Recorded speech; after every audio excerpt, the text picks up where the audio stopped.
Hi, I'm Marci Kobayashi, and I'm back again with another excerpt from my book, Finding Yoyu. If you're new here and not sure what the word yoyu means, it's a Japanese word that's used to talk about whether you can afford something, whether you have enough time for something, whether you have enough wherewithal mentally, spiritually, emotionally. And there really isn't one good word in English for it. And in Japanese, the word yoyu says it all. I have a great video about, or a story about the word yoyu that I'll put a link here to it. So if you haven't seen that, you might want to check that out first.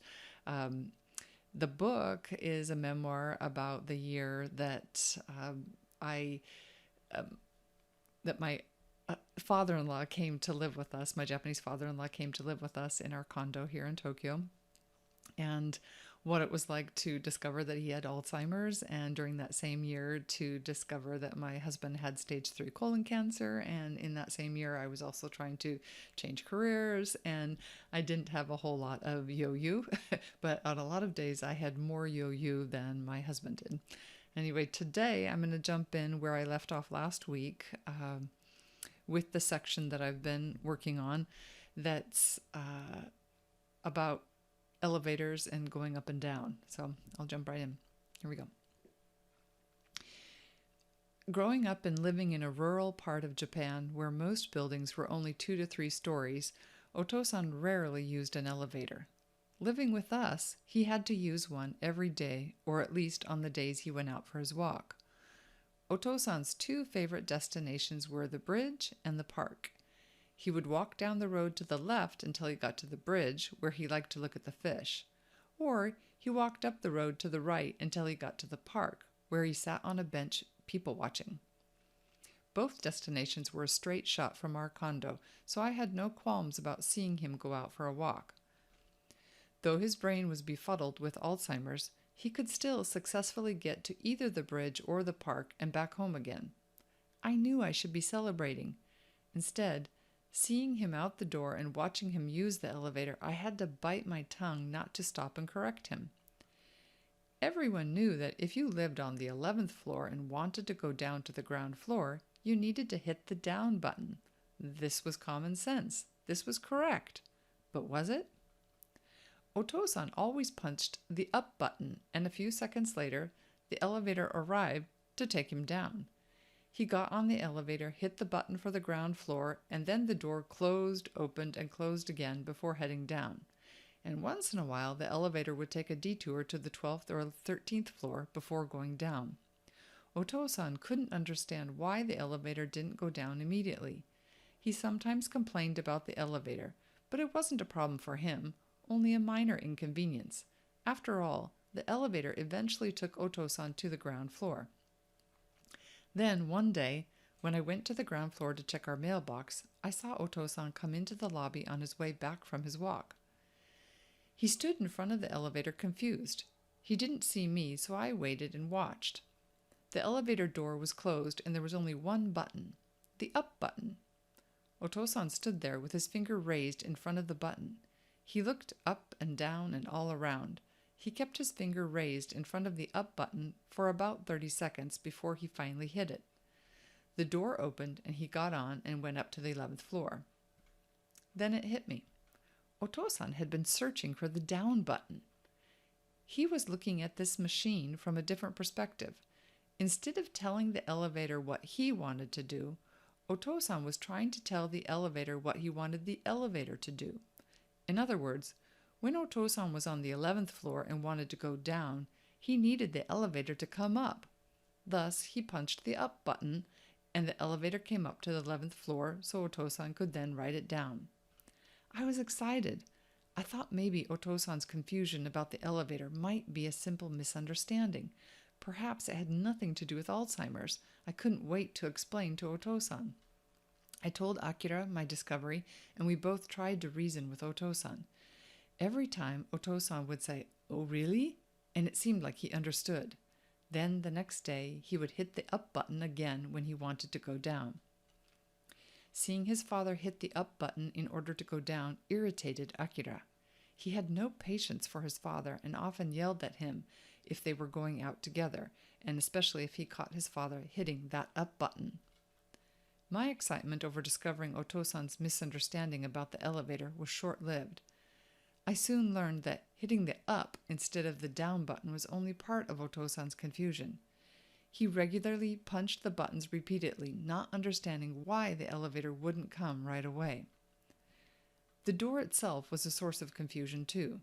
Otosan stood immediately in front of the door with his nose touching the glass window, waiting for the elevator to arrive, as if that would make it come faster. Once it arrived, and sometimes even before it arrived, Otosan hit the door with his hand. I think he was trying to make the door open, like the automatic doors with push or touch panels. It must have been so frustrating. Otosan was so used to being in control of everything on his property in Hiroshima. As a last resort, he would use brute strength to get things done. Unfortunately, brute strength didn't work with the elevator nor the elevator door. I knew it was ridiculous to fixate on Otosan's misuse of the elevator. Otosan didn't care if he was using the elevator properly. He just wanted to get where he was trying to go. I had to let go of the need to correct him. I had to constantly remind myself to be grateful that he was still able to manage the elevator on his own without endangering himself or others. On most days, I had the patience or the Yoyu to look the other way. Akira didn't. For Akira, it was an ongoing source of irritation that only got worse. The elevator issue was one of the early signs that Akira was hitting a limit, and I worried about him. As April flew by, I spent more and more time with Otosan and saw less and less of Akira. In part, it was because Akira was extra busy with the new school year. He had a full class load and had been asked to serve on a new committee. Between his classes, faculty meetings, and committee meetings, he went to the university every day and sometimes even on the weekends. It was difficult for us to find time together. I liked to get up early and write. He liked to stay up late and watch TV. It felt like we only saw each other at breakfast and dinner, but with Otosan at the table, it wasn't easy to have conversations. Mealtime was also the only time the three of us spent together as a family. Mealtime was all Akira could tolerate. It was all I could tolerate. Akira couldn't stand being with his father. All of Otosan's stories and quirky behavior grated on Akira. Likewise, I couldn't stand watching Akira get so irritated with his father. When I thought about our future, I felt numb. Otosan was only 87. His mother, Akira's paternal grandmother, had lived until she was a few weeks short of 105. Doing the math, I realized we potentially had a good 10 to 15 years ahead of us. If I thought about it for long, I felt either panicked or depressed. How could we survive? How could I live with my husband? How could I stand to live with this man who was disgusted by his father? I couldn't reconcile this Akira with the Akira I married. My upcoming trip back to the U.S. was one bright spot. My sister and I had started planning for the Girls Getaway the previous summer, long before Otosan and Okasan came to live with us. The trip had seemed like a really great idea, and Akira had been supportive even though it meant I would be taking a vacation without him.